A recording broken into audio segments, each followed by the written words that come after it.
Hello, this is Charles Venture for the Thinking Critically class. In the written presentation, I wrote a paper of who is the greatest basketball player of all time, Michael Jordan or LeBron James. In that paper, I was more for LeBron James as my standpoint.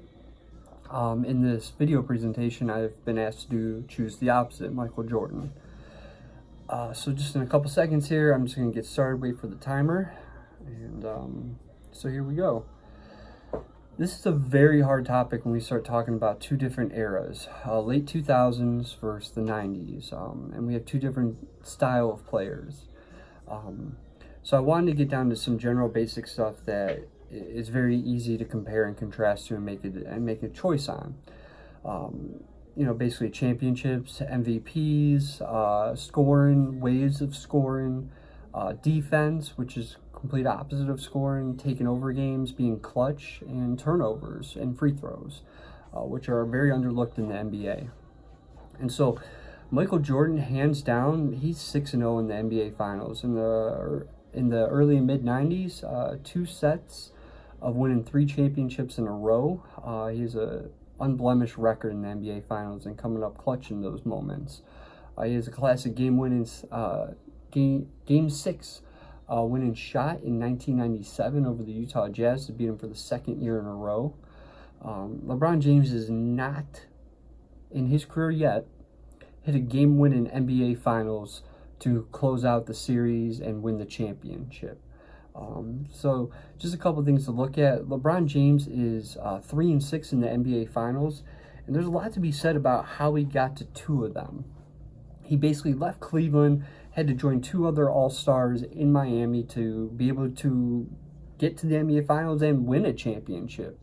Michael Jordan never left his team other than to retire and go play baseball.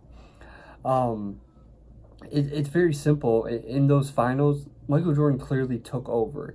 He averaged 30-plus a game. And when we start looking at playoff total numbers, Michael Jordan had 99 turnovers in his entire career. LeBron James has almost doubled that at 177.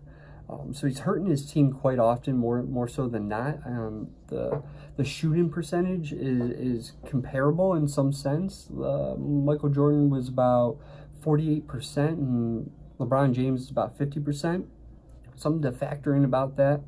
LeBron goes more for dunks and layups and goes to the hole for his size. Michael Jordan used a little bit more finesse with the mid-range jumper. They both aren't that good of a three-point shooter, both in the lower 30%. Efficient, but low percentage. Defense is something that I think is quite overlooked when we're talking about Michael Jordan. Not only was he the best offensive player on the court at almost every game that he played, but he also guarded the best offensive player on the other team. He was impeccable on the ball defender, affecting havoc with steals.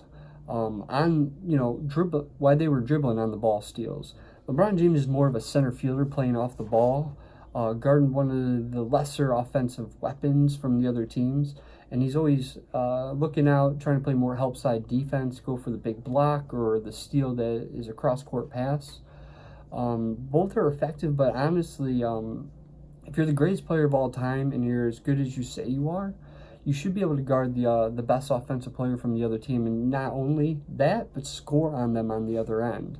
LeBron James conserved a lot of energy by playing off the ball on defense, while Michael Jordan spent more time and energy going gung-ho the whole time.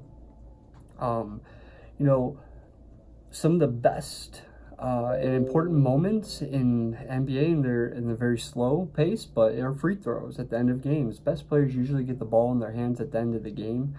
LeBron James is sitting right around 73%, while Michael Jordan shoots 84%. You affect the game when you have turnovers such as that you have and a low free throw percentage. Hands down, you wanted the ball in Michael Jordan's hands. He had 3 more game winners total in his career, but he also had 5 more in the playoffs than LeBron James has. So when it comes down to who do you want the ball in your hands at the end of the game, Michael Jordan or LeBron James, you got to take Michael Jordan just for the track record of being successful versus LeBron James. And so with that, I am all for Michael Jordan being the greatest basketball player of all time.